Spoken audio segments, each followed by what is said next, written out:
नमस्कार दोस्तों, मैं अंकित श्रीवास्तव आपका अपने चैनल वन स्टॉप क्लासेस में स्वागत करता हूं और आशा करता हूं कि आप सभी मेरे छोटे भाई बहन ठीक होंगे और स्वस्थ होंगे। आज हम एक महत्वपूर्ण घटना चक्र यानी पूर्वालोकन भारत भूगोल पढ़ने जा रहे हैं। ये बुक सभी एग्ज़ाम के दृष्टिकोण से बहुत ही महत्वपूर्ण बुक है। सबसे पहले आप एक पेन और नोटबुक लेकर बैठ जाइए, क्योंकि सिर्फ इस बुक को एक PDF की तरह पढ़ना ही नहीं है, वो तो आप भी कर सकते हैं। हम प्रत्येक टॉपिक को अच्छे से समझेंगे और कुछ एक्स्ट्रा फैक्ट भी आपको हम बताते चलेंगे, जो आपको एग्ज़ाम में बहुत ही ज़्यादा लाभ पहुंचाएगा। ये बुक वाकई में बहुत महत्वपूर्ण है, क्योंकि मैं खुद UP PCS की तैयारी करता हूं और वर्तमान समय में एक अध्यापक के पद पर कार्यरत हूं। तो आप समझ सकते हैं कि हम सभी को कितनी जम के मेहनत करनी होगी और हमें इस बुक को निचोड़ के पी जाना है। चलिए शुरू करते हैं आज का टॉपिक। लेकिन इससे पहले मैं आपको बता दूं कि मेरा इस वीडियो को बनाने का सिर्फ यही मकसद है कि जो स्टूडेंट पूर्वालोकन की बुक नहीं खरीद पा रहे हैं उन तक ये वीडियो पहुंच जाए, ताकि वो अच्छे से इस बुक को पढ़ सकें। चलिए शुरू करते हैं आज का टॉपिक। भारत एवं कर्क रेखा।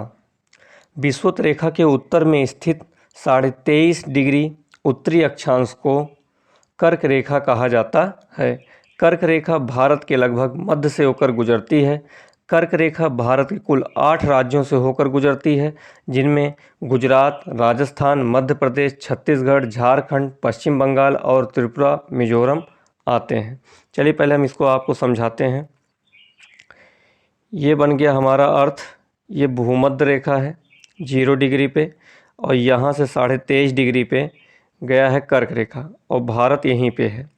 अब भारत की स्थिति आप देख ही रहे हैं। कर्क रेखा भारत के लगभग बीचों बीच से होकर गुजरती है, 8 राज्यों से होकर। और हम आपको बताएं कि जो 8 राज्यों से होकर गुजरती है, सबसे कम जो लंबाई गुजरती है वो राजस्थान की गुजरती है, और सबसे अधिक लंबाई, इस फैक्ट को नोट कर लीजिएगा कि सबसे कम लंबाई जो गुजरती है कर्क रेखा की वो राजस्थान से, और सबसे अधिक लंबाई जो गुजरती है वो मध्य प्रदेश से गुजरती है। आगे चलते हैं। आप ये मानचित्र देख रहे हैं भारत एवं कर्क रेखा का, पूरा दिया हुआ है कहाँ कहाँ से गुजर रहा है। सूर्य के उत्तरायण होने के बाद से ही उत्तरी गोलार्ध में दिनों की अवधि बढ़ती जाती है। 21 जून को सूर्य उत्तरायण स्थिति के सर्वोच्च बिंदु पर होता है। चलिए इसको पहले हम लोग समझ लेते हैं कैसे। हर टॉपिक को आप समझते चलिए।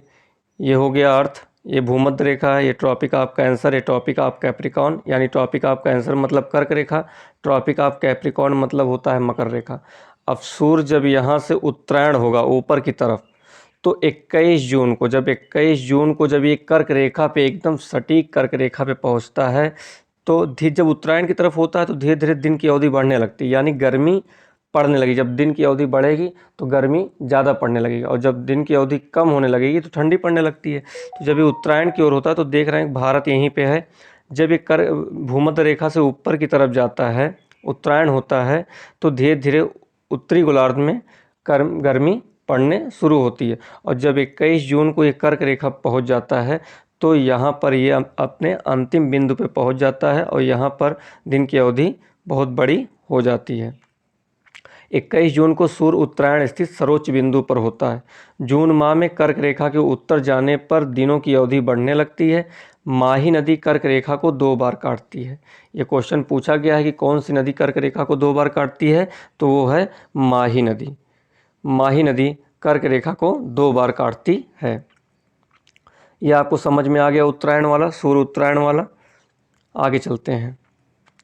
महत्वपूर्ण भारतीय नगरों की अक्षांशीय स्थिति, इसको आपको रटना होगा। जैसे अगरतला कहाँ है 23.5 degree 50 minute, Gandhinagar 23 degree 19 minute, Jabalpur 23 degree 11 minute, Ujjain 23 degree.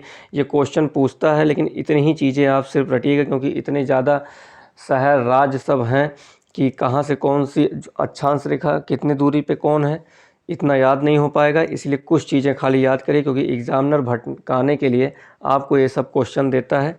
ज़्यादातर इस टाइप के क्वेश्चन छोड़ ही देने चाहिए, लेकिन अगर इतने याद हो जा रहे हैं तो याद कर लीजिए कौन सा सबसे नज़दीक है, कौन सा दूर है कर्क रेखा से। ऐसे ही क्वेश्चन आते हैं। मैं आपको और कुछ फैक्ट बताता चलूँ क्वेश्चन कराने से पहले, जो आप उसको अच्छे से नोट कर लीजिए। जैसे ये बन गया हमारा भारत, अच्छे से देखिएगा, ये बन गया भारत। ये जो कर्क रेखा जा रही है और यहाँ से जो एक भारतीय मानक समय रेखा आती है, ये दोनों आपस में एक दूसरे जगह कटते हैं छत्तीसगढ़ राज्य में। ये क्वेश्चन पूछा गया है, ध्यान से देखिएगा। जो एक कर्क रेखा जा रही है और भारतीय मानक समय रेखा जो आती है, ये 8 राज्यों से गुजरती है। भारतीय मानक समय रेखा जो है 5 राज्यों से गुजरती है। तो ये दोनों आपस में एक दूसरे को छत्तीसगढ़ में काटते हैं। ये क्वेश्चन, ये टॉपिक, ये फैक्ट आप लिख लीजिएगा। चलिए दूसरा फैक्ट जान लीजिए कि कर्क रेखा तथा भारतीय मानक समय रेखा दोनों मध्य प्रदेश एवं छत्तीसगढ़ से गुजरते हैं। यानी कहने का मतलब ये है कि भारत हमारा बन गया, ये भारत बन गया। ये जो कर्क रेखा जा रही है और ये जो भारतीय मानक समय रेखा आ रही है, ये आपका मध्य प्रदेश, या सॉरी ये थोड़ा सा अलग बन गया,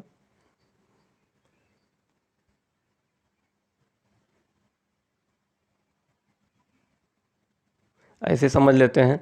ये जो कर्क रेखा जा रही है और ये जो भारतीय मानक समय रेखा आ रही है, ये मध्य प्रदेश और छत्तीसगढ़, कर्क रेखा भी मध्य प्रदेश और छत्तीसगढ़ से गुजरती है और भारतीय मानक समय रेखा भी मध्य प्रदेश और छत्तीसगढ़ से गुजरती है। ये क्वेश्चन आता है, इसमें कन्फ्यूजन करेगा आपको, इसे भी अच्छे से समझ लीजिएगा।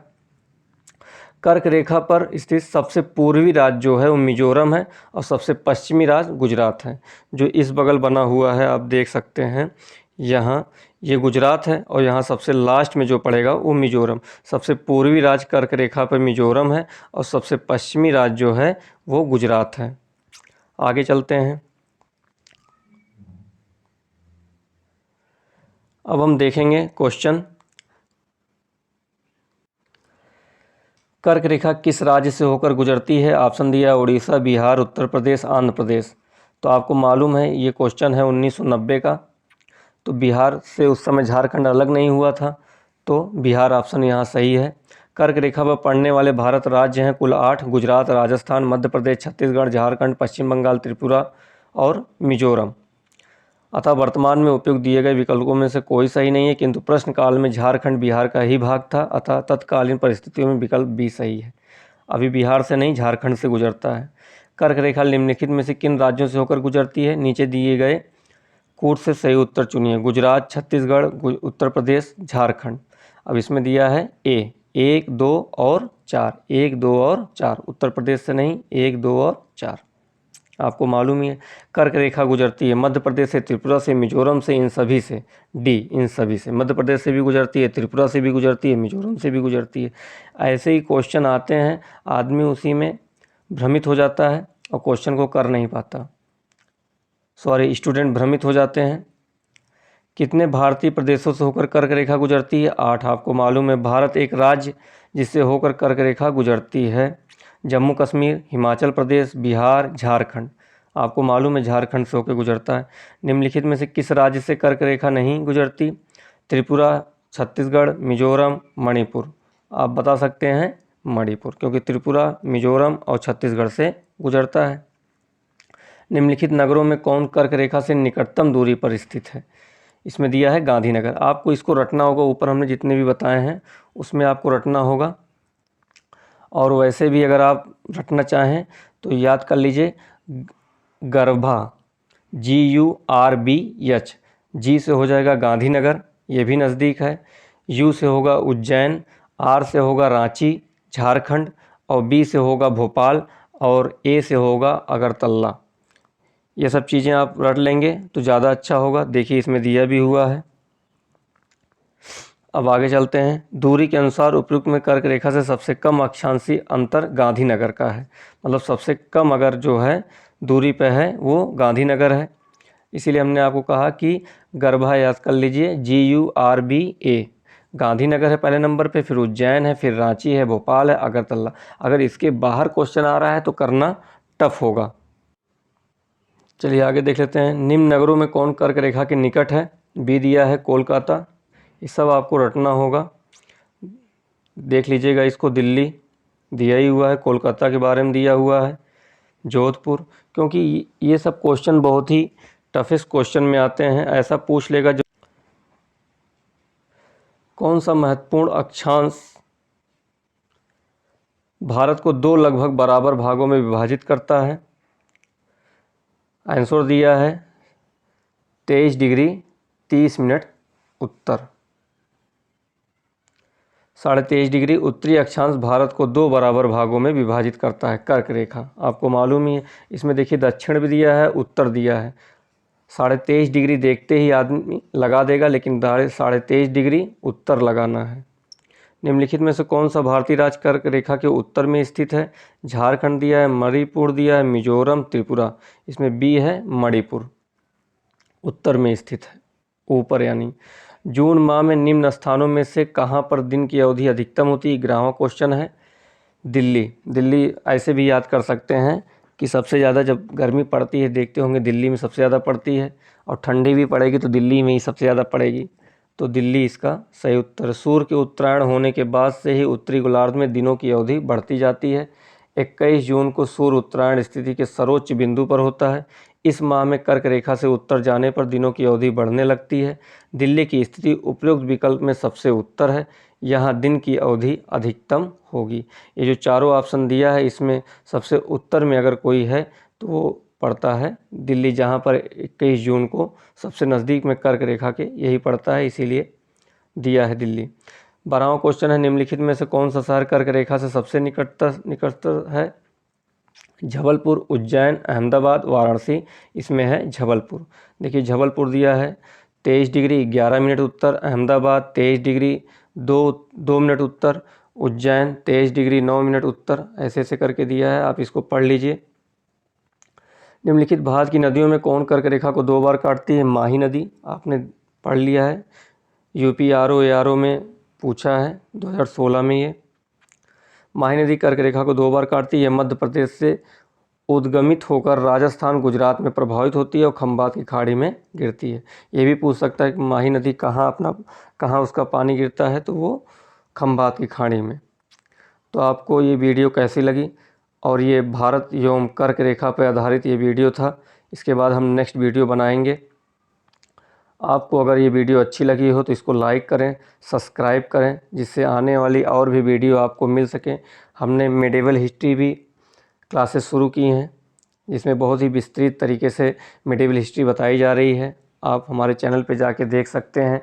और हमने पुरोलोकन का क्लास स्टार्ट किया है। इसके बाद हम मॉडर्न हिस्ट्री पढ़ाएंगे, जो भी आरओ, यूपी, पीसीएस, इन सभी के लिए बहुत ही ज़्यादा फ़ायदेमंद होगा। धन्यवाद।